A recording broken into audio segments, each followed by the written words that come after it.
नमस्कार। AB news खबरको दैनिक अनि पृथक प्रस्तुति एबी न्यूज एट देशमा आजमा स्वागत छ।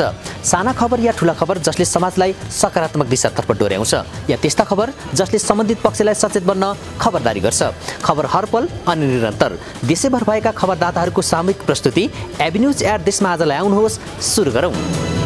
बाल दिवसको पूर्व सन्ध्यामा धरान 14 वडा बाल सञ्जालको आयोजनामा अतिरिक्त क्रियाकलापको आयोजना गरिएको छ।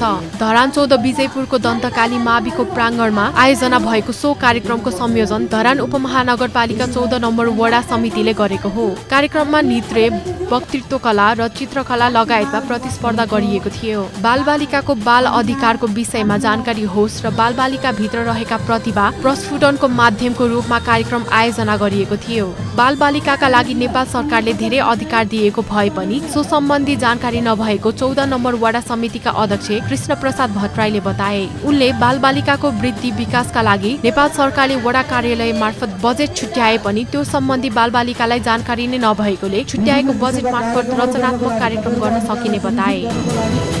वीरगञ्ज महानगरपालिका वडा नम्बर 10 आदर्श नगरको बजरङ्ग टोलमा रहेको मगनी राउतको घरमा छापामारी 800 किलो काजु सशस्त्र प्रहरी बल नेपाल 13 गढ हेक्वा पर्साले बरामद गरेको सशस्त्र प्रहरी बल पर्साका प्रमुख सशस्त्र प्रहरी उपरीक्षक कृष्ण कर्मचारीले बताएका हुन्। खुल्ला सिमानाको फाइदा उठाउँदै भारतबाट चोरी पैठारी गरी लुकाई छिपाई ल्याएको उक्त 800 केजी काजु गोदाम स्टोर गरी राखिएको अवस्थामा उक्त काजु सशस्त्र प्रहरी बल पर्साले पक्राउ गरी वीरगञ्ज भन्सार कार्यालयमा बुझाएको सशस्त्र प्रहरी नायब उपरीक्षक देवेन्द्र सिंहले जनाएका हुन्। विशेष सूचनाको आधारमा सशस्त्र प्रहरी नायब उपरीक्षक देवेन्द्र सिंहको कमान्डमा खटिएको सशस्त्र प्रहरी बलको विशेष टोलीले उक्त घरमा स्टोर गरी राखेको अवैध काजु पक्राउ गरी वीरगञ्ज भन्सार कार्यालयमा बुझिएको भन्सार अधिकृत दिपेन्द्र शर्मा पौडेलले बताए। पक्राउ परेको अवैध काजु भन्सार मूल्याङ्कन रु 7,20,000 बराबरको रहेको वीरगञ्ज भन्सार कार्यालयले बताए। वीरगञ्ज भन्सारका कर्मचारीको साथ सहयोगमा उक्त 800 केजी अवैध काजु बरामद गरिएको सशस्त्र प्रहरी उपरीक्षक देवेन्द्र कुमार सिंहले बताए।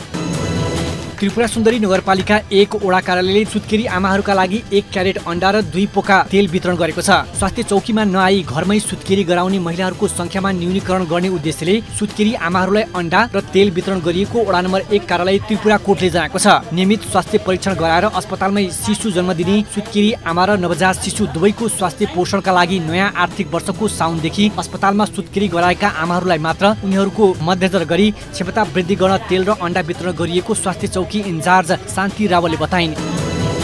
मुना कृषि बजारले नेपाली कृषक उत्पादन विदेशी बजारमा निर्यात गर्न थालेको छ।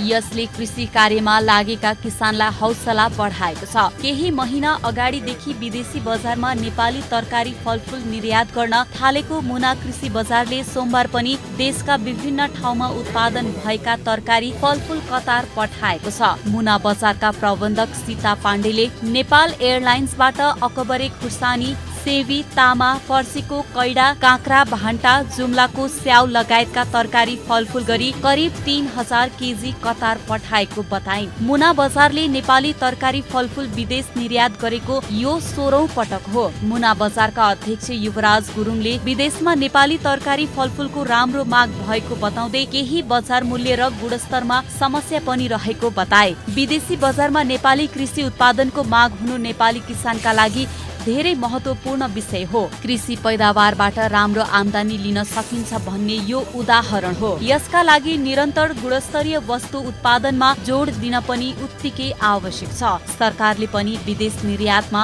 लागेका व्यवसायलाई हौसला, झन्झटिलो कागजी प्रक्रिया र नीति सहज बनाउन उत्तिकै जरुरी छ।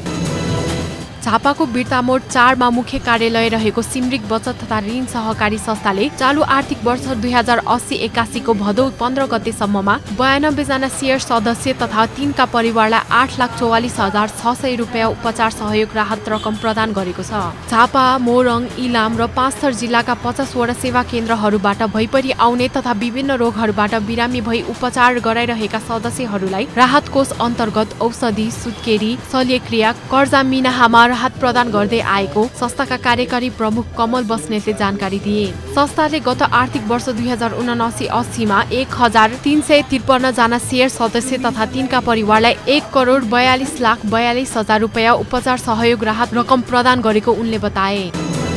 नेपाली कङ्ग्रेस क्षेत्र नम्बर 2 को क्षेत्रीय सम्मेलन तौलिया स्थित नेपाली कङ्ग्रेस पार्टी कार्यालय बीपी स्मृति भवनमा सम्पन्न भएको छ। क्षेत्रीय सम्मेलनमा नेपाली कङ्ग्रेस लुम्बिनी प्रदेश सभापति अमर सिंह पुन, लुम्बिनी प्रदेश सभा सदस्य तथा पूर्व पार्टी सभापति सुधाकर पाण्डेय, जिल्ला सभापति अब्दुल कलाम खा, जिल्ला नेता अतहर कमाल लगायतले नेपाली कङ्ग्रेसको संगठन गाउँ बस्तीदेखि क्षेत्र हुँदै जिल्ला स्तरसम्म मजबुत बनाउन सबै लाग्नुपर्नेमा जोड दिएका छन्। क्षेत्रीय सम्मेलनमा नेपाली कङ्ग्रेस क्षेत्र नम्बर 2 का सभापति केशव श्रेष्ठले हालसम्म क्षेत्रीय समितिले गरेको काम प्रगतिको बारेमा प्रतिवेदन पेश गरेका छन्। सो अवसरमा क्षेत्र नम्बर 2 ख का सभापति गिरिजेश पाण्डे, नगर सभापति खुर्सेद अहमद खा, माधव दमासे, सल्लाहकार राम आशिष पाण्डे लगायतका नेताहरूले पार्टी नेता कार्यकर्ताहरू एक आपसमा विगतमा भएका कमी कमजोरीहरूलाई सच्याउँदै सबै एक भएर अघि बढ्नुको विकल्प नरहेको बताए। नेपाल अटोमोबाइल्स एसोसिएसन नेपाल, नासाको आयोजना तथा अन्तर्राष्ट्रिय अटोमोबाइल्स फेडरेसन FI को सहयोगमा धुलीखेलको हिमालयन मोटरल्यान्डमा स्कुल टु ट्र्याक प्रतियोगिता सम्पन्न भएको छ। काठमाडौँ विश्वविद्यालयको मेकानिकल इन्जिनियरिङ विभाग तथा अन्य विभिन्न क्याम्पसमा ब्याचलर तहमा अध्ययनरत 14 जना छात्राहरूले प्रतियोगितामा भाग लिएका थिए। प्रतिस्पर्धामा काठमाडौँ विश्वविद्यालय मेकानिकल इन्जिनियरिङ तर्फका श्रेय आचार्य प्रथम भइन् भने सोही विद्यालयकी एरिसा सेजवाल दोस्रो भइन्। विनायक सिद्धि विश्वविद्यालयकी रोशनी भण्डारी तेस्रो भइन्। विजयीहरू क्रमशः प्रथम, दोस्रो र तेस्रो हुनेले नगद 20,000, 10,000 र 5,000 प्राप्त गरेका थिए। एक महिना अघि नासाले खुल्ला प्रतिस्पर्धाका लागि गरेको आह्वानमा 22 जनाले आवेदन भरेका थिए। नासाले राखेको नियमभित्र 14 जना मात्रै छात्राहरू योग्य भए। बर्दिया जिल्लाको बाँसगाडी नगरपालिका वडा नम्बर 1 चेपाङ बबईमा रहेको लक्ष्मी माध्यमिक विद्यालयको शैक्षिक गुणस्तरमा अब्बल भएपछि अहिले विद्यालय विद्यार्थीहरूको चाप बढ्नुका साथै विद्यार्थीहरूको प्रमुख रोजाइ बन्न थालेको छ। 2032 सालमा स्थापना भई 2064 मा मावि सञ्चालन भएको लक्ष्मी माध्यमिक विद्यालय विभिन्न आरोह र अवरोह पार गर्दै उच्च शैक्षिक गुणस्तर सहित कक्षा 11 र कक्षा 12 सञ्चालन गर्न सफल भएको छ। लक्ष्मी माध्यमिक विद्यालयका कक्षा 1 देखि कक्षा 10 सम्म विद्यार्थीहरूलाई निशुल्क रूपमा विद्यार्थीहरूलाई पठन पाठन गराउँदै आएको विद्यालयका प्रधानाध्यापक तर्क बहादुर शाहीले बताए। लक्ष्मी मावि विद्यालयमा 16 जना शिक्षक र कर्मचारी रहेका छन् भने 641 जना विद्यार्थीहरू अध्ययनरत छन्। कक्षा 6 देखि कक्षा 12 सम्म विद्यार्थीहरूको संख्या यस विद्यालयमा दिन प्रतिदिन बढ्दै गइरहेको छ। विद्यालयको खेल मैदान पर्याप्त मात्रामा रहेको छ भने विद्यार्थीहरूको अध्ययनको लागि व्यवस्थित पुस्तकालय रहेको छ। वन पैदावारमा आधारित उद्योग विकास र हरित रोजगारी सृजना गर्दै समृद्ध नेपाल सुखी नेपालीको परिकल्पना पूरा गरौँ भन्ने मूल नाराका साथ नेपाल वन पैदावार उद्योग व्यवसाय सङ्घ सिन्धुलीको 7औं जिल्ला अधिवेशन सिन्धुलीमाडीमा सम्पन्न भएको छ। नेपाल वन पैदावार उद्योग व्यवसाय सङ्घ सिन्धुलीका अध्यक्ष सुन्दर तामाङको सभापतित्वमा सञ्चालित सो अधिवेशनको उद्घाटन समारोहमा प्रमुख अतिथिको आसनबाट नेपाल वन पैदावार उद्योग व्यवसाय सङ्घ बागमती प्रदेशका अध्यक्ष प्रकाश राईमाझीले वर्तमान अवस्थामा राज्यले देशका वन पैदावार उद्योग व्यवसायलाई दुःख दिएर नेपालमा भने विदेशी काठको आयात गरिरहेको बताएका थिए। सो अवसरमा नेपाल वन पैदावार उद्योग व्यवसायी संघका केन्द्रीय महासचिव माधवमणि हुमागाई, केन्द्रीय लेखा समिति संयोजक आनन्द राउत, सिन्धुली उद्योग वाणिज्य संघ सिन्धुलीका अध्यक्ष अर्जुन कुमार श्रेष्ठ, सामुदायिक वन उपभोक्ता महासंघ बागमती प्रदेशका वरिष्ठ उपाध्यक्ष कृष्ण कुमार श्रेष्ठ लगायतले शुभकामना व्यक्त गरेका थिए। विश्व आत्महत्या रोकथाम दिवसको अवसरमा नुवाकोटमा विभिन्न सचेतनामूलक कार्यक्रम सम्पन्न भएको छ। पछिल्लो समय बढ्दै गएको आत्महत्याको क्रमलाई निरुत्साहन गर्न यस सम्बन्धी सचेतनामूलक कार्यक्रम आयोजना भएका हुन्। दिवसको अवसरमा नुवाकोटको बेलकोटगढी नगरपालिका वडा नम्बर 11 मा रहेका पञ्चकन्या माध्यमिक विद्यालयका विद्यार्थीहरूका लागि सचेतनामूलक कार्यक्रम आयोजना भएको छ। आशा जगाऊ जीवन रक्षा गरौँ भन्ने नाराका साथ आयोजित कार्यक्रममा आत्महत्या रोकथाममा सबै क्षेत्रको उत्तिकै भूमिका हुनुपर्नेमा जोड दिए। स्थानीय बेलकोट स्वास्थ्य चौकीका इन्चार्ज दिवाकर अधिकारीले आत्महत्या गर्न खोज्ने व्यक्तिले पहिले नै कुनै न कुनै संकेत दिने र गतिविधि देखाउने हुँदा त्यस्ता गतिविधिको ख्याल गर्न सकियो भने यसलाई रोक्न सकिने बताए। विद्यालयका प्रधानाध्यापक अशोक कर्णले क्षणिक आवेग तथा भावनाका कारण आत्महत्याको बाटो रोज्नु आफूलाई आइपर्ने समस्याको समाधान नभएको बताए। कार्यक्रममा आत्महत्या निरुत्साहनका नारा लेखिएका प्ले कार्ड प्रदर्शन गरिनुका साथै आत्महत्या जस्तो निर्णयले परिवार, आफन्त र समुदायमा पर्ने नकारात्मक प्रभावका बारेमा विद्यार्थीलाई सचेत गराइएको छ। काभ्रेको बनेपा स्थित साबिक टुकु पूजा गाविसलाई कार्य बनाएर स्थापना भएको पुण्यमती नारी चेतना सिपमूलक सहकारी संस्था लिमिटेडको 21औं वार्षिक साधारण सभा सम्पन्न भएको छ। साधारण सभामा बोल्दै नगर प्रमुख साक्यले बनेपाको वडा नम्बर 1 देखि 4 सम्मका सबै वडाहरू कृषि र पशुपालनका लागि उपयुक्त भएकाले कृषि तथा पशुपालनबाट उत्पादित सामग्रीहरूको उचित मूल्य तथा बजारीकरणको सहजताका लागि नगरपालिकाले कोल्ड स्टोर स्थापना गर्न लागेको बताए। नाला क्षेत्रका 4वटै वडाका कृषकहरूलाई लाभ दिन सक्ने गरी कोल्ड स्टोर निर्माणको तयारीमा छ। नगर प्रमुख साक्यले भने कोल्ड स्टोरमा दूध, मासु, फलफूल, तरकारी लगायतका सामग्रीहरूको भण्डारण गर्न सकिनेछ। उपप्रमुख विमला सापकोटाले नगरपालिकाले हरेक क्षेत्रका महिलाहरू आत्मनिर्भर बन्न सक्ने गरी सिपमूलक तालिम तथा तालिम प्राप्त व्यक्ति र समूहलाई समन्वय र सहजीकरण गरी विभिन्न प्रविधिहरू उपलब्ध गराउँदै आएको बताइन्। संस्थाकी अध्यक्ष मन्जु आचार्य घिमिरेले सहकारीले संस्थामा आबद्ध शेयर सदस्यहरूका लागि स्थानीय आवश्यकता अनुसारका सिपमूलक तालिमका साथै आय आर्जन हुने खालका कार्यक्रम गरिरहेको बताइन्। हिमाली जिल्ला सोलुखुम्बुमा जिल्ला स्तरीय ब्याडमिन्टन प्रतियोगिता सम्पन्न भएको छ। निजामती कर्मचारी दिवसको उपलक्ष्यमा जिल्ला प्रशासन कार्यालय सोलुखुम्बुले जिल्ला स्तरीय ब्याडमिन्टन प्रतियोगिता आयोजना गरेको हो। ब्याडमिन्टन प्रतियोगितामा महिला खुल्ला डबल, पुरुष खुल्ला डबल र अन्तर कर्मचारी खुल्ला डबल गरी 3 विधामा खेल आयोजना गरिएको थियो। 3 विधामा 47 टिमको सहभागिता रहेको थियो। खेल 2 दिनसम्म यङ स्टार क्लबको ब्याडमिन्टन कभर हलमा सञ्चालन भएको थियो। प्रथम, दोस्रो र तेस्रो हुने टिमलाई प्रदेश सभासद तथा निवर्तमान सामाजिक विकास मन्त्री बुद्धि कुमार राज भण्डारी, सोलु दुधकुण्डका प्रमुख नामगेल जाङबु शेर्पा, प्रमुख जिल्ला अधिकारी, जिल्ला न्यायाधीश, जिल्ला स्थित सुरक्षा निकायका प्रमुखहरूले नगद पुरस्कार, मेडल, ट्रफी र प्रमाणपत्रका साथै कार्यक्रममा सहयोग पुर्याउने विभिन्न सङ्घ संस्था र व्यक्तिहरूलाई मायाको चिनो समेत प्रदान गरिएको थियो। रामपुर नगरपालिका 6 मिलनचोकमा गौशालिक निर्माण गरिएको छ। रामपुर नगर गौशाला समितिले निर्माण गरेको कामधेनु गाईको शालिक वैदिक विधिपूर्वक प्राण प्रतिष्ठा गरी अनावरण समेत गरिएको हो। गौशालिक निर्माणसँगै मिलनचोकलाई गौशाला चोक नामाकरण गरिएको छ। गाई र दूध खाँदै गरेको बाछो सहितको गौशालिक अनावरण गर्दै रामपुर नगरपालिकाका उपप्रमुख बालकुमारी थापाले पछिल्लो समय धार्मिक विवादहरू बाहिर आइरहेको सन्दर्भमा सहिष्णुता कायम गर्दै एकले अर्को धर्मको सम्मान गर्दै अघि बढ्न आग्रह गरिन्। उनले गाई राष्ट्रिय जनावर मात्रै नभई धार्मिक सांस्कृतिक महत्व रहेकोले संरक्षणमा ध्यान दिनु हामी सबैको दायित्व रहेको बताइन्। कार्यक्रममा रामपुर नगरपालिकाका प्रवक्ता कपिल बहादुर खाँडले गौमाताले दैनिक जीवनमा मात्र नभई संस्कार र संस्कृति संरक्षणमा पनि टेवा दिने बताए। पण्डित दीनानाथ भण्डारी, नेपाली कांग्रेस लुम्बिनी प्रदेश सदस्य विष्णुमाया ढकाल, नेपाली कांग्रेस रामपुरका नगर सभापति नेत्र प्रसाद भट्टराई लगायतले बोल्दै धर्मको नाममा एकमाथि अर्को प्रहार गर्ने प्रवृत्ति बढ्दै गएको बताएका थिए। रामपुर नगर गौशाला समितिका अध्यक्ष होमनाथ नेउपानेले पछिल्लो राष्ट्रिय जनावरसँगै माताको रूपमा पुज्दै आएको गाईको हत्या गर्ने, हेला गर्ने प्रवृत्ति बढ्दै गएकाले गाईको संरक्षणका लागि सन्देश प्रवाह गर्न गाईको शालिक निर्माण गरिएको बताए।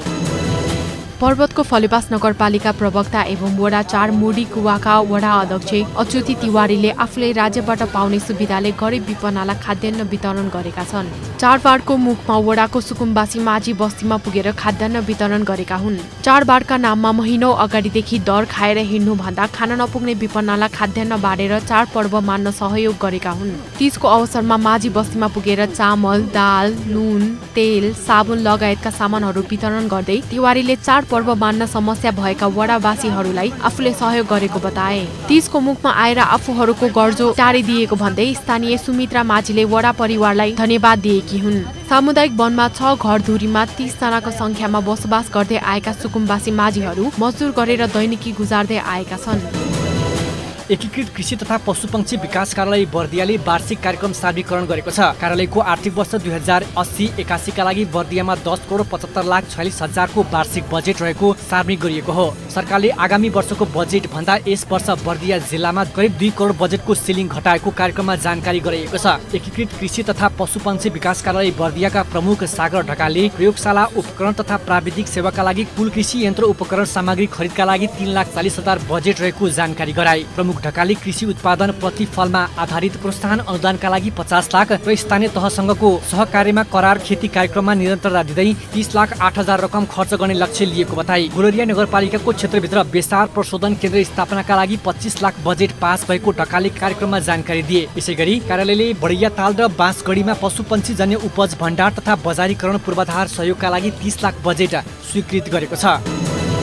कर्णाली प्रदेशको भेरीगङ्गा नगरपालिका छिन्चुले भेरीगङ्गा नगरपालिकालाई सफा र स्वच्छ राख्नको लागि सरसफाई सम्बन्धी बृहत जनचेतनामूलक तीज गीत प्रतियोगिता सम्पन्न गरेको छ। भेरीगङ्गा नगरपालिकाले यस अघि नै 2080 लाई सरसफाई वर्ष घोषणा अभियान सुरु गरेको थियो। यस पालिकाले क्लिन भेरीगङ्गा ग्रीन भेरीगङ्गा अभियान सुरु गरेको छ। सुरक्षित स्वस्थ समुदाय हाम्रो अभियान, सुन्दर भेरीगङ्गा हाम्रो पहिचान भन्ने मूल नाराका साथ हरितालिका तीज विशेष प्रतियोगिता सम्पन्न भएको भेरीगङ्गा नगरपालिकाका नगर प्रमुख यज्ञ प्रसाद ढकालले बताए। सरसफाई सम्बन्धी तीज गीत प्रतियोगितामा भेरीगङ्गा नगरपालिकाका 13 वटा वडाका 24 वटा टोल विकास संस्थाका प्रतिनिधिहरूको सहभागिता रहेको थियो। प्रतियोगितामा प्रथम, द्वितीय र तृतीय हुने समूह क्रमश भगवती टोल विकास संस्था, देवती टोल विकास संस्था र राताचौर टोल विकास संस्था विजयी हुन सफल भएका थिए।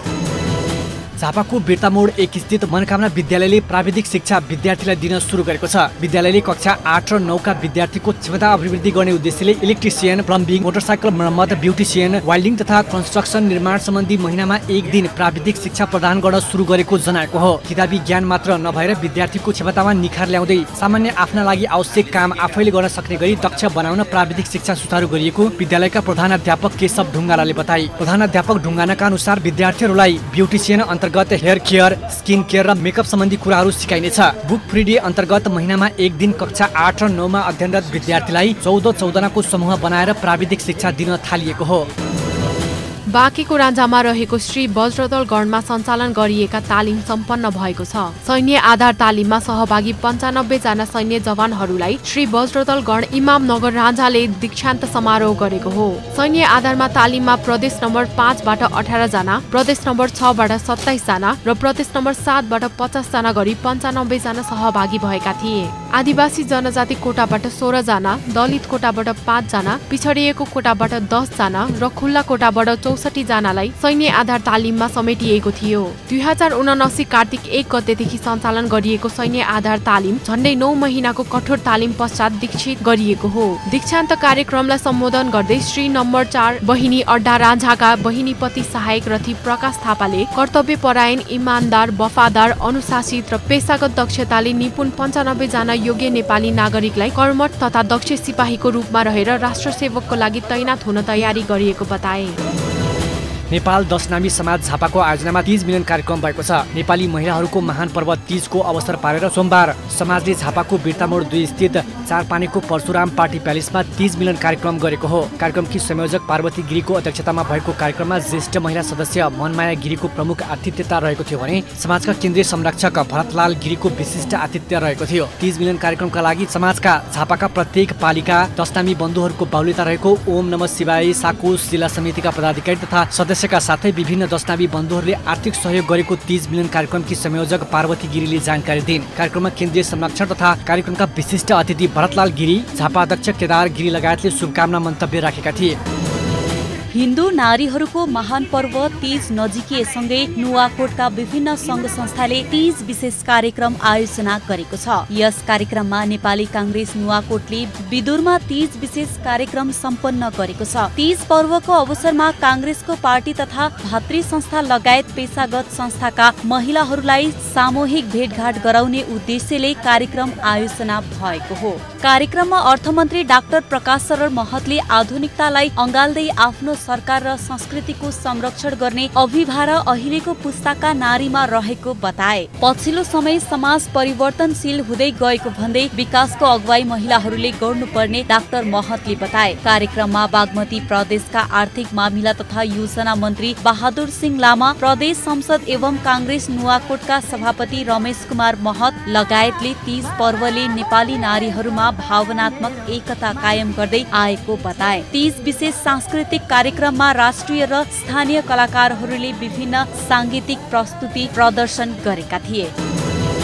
त्रियुगा नगरपालिका वडा नम्बर 16 मा रहेको स्वास्थ्य चौकी चिलाउनेलाई एम्बुलेन्स हस्तान्तरण गरिएको छ। नगरको विकट पहाडी वडामा रहेको निकै पुरानो चिलाउने स्वास्थ्य चौकीलाई सेवा प्रभाकारीमा थप सहयोग पुर्याउन एम्बुलेन्स प्रदान गरिएको हो। वडा सरकार लगायत अन्य सहयोगीदाताहरूको सहयोगमा करिब 25 लाख बराबरको एम्बुलेन्स स्वास्थ्य चौकीलाई उपलब्ध गराइएको वडाध्यक्ष मानबहादुर राईले जानकारी दिए। वडामा एम्बुलेन्स सेवा समेत सुरु भएपछि वडावासीलाई स्वास्थ्य क्षेत्रमा थप सहयोग पुग्ने राईको दाबी छ। विगतदेखि नै वडा स्वास्थ्य चौकीमा एम्बुलेन्स भित्र्याउन खोजिएको र विविध चुनौती सामना गर्दै एम्बुलेन्स सेवा दिने उद्देश्य हाल आएर पूरा भएको राईले जनाएका छन्। राईका अनुसार एम्बुलेन्स वडावासीको हक हितमा आधारित कार्यविधि निर्माण गरी तत्काल सञ्चालनमा ल्याइनेछ।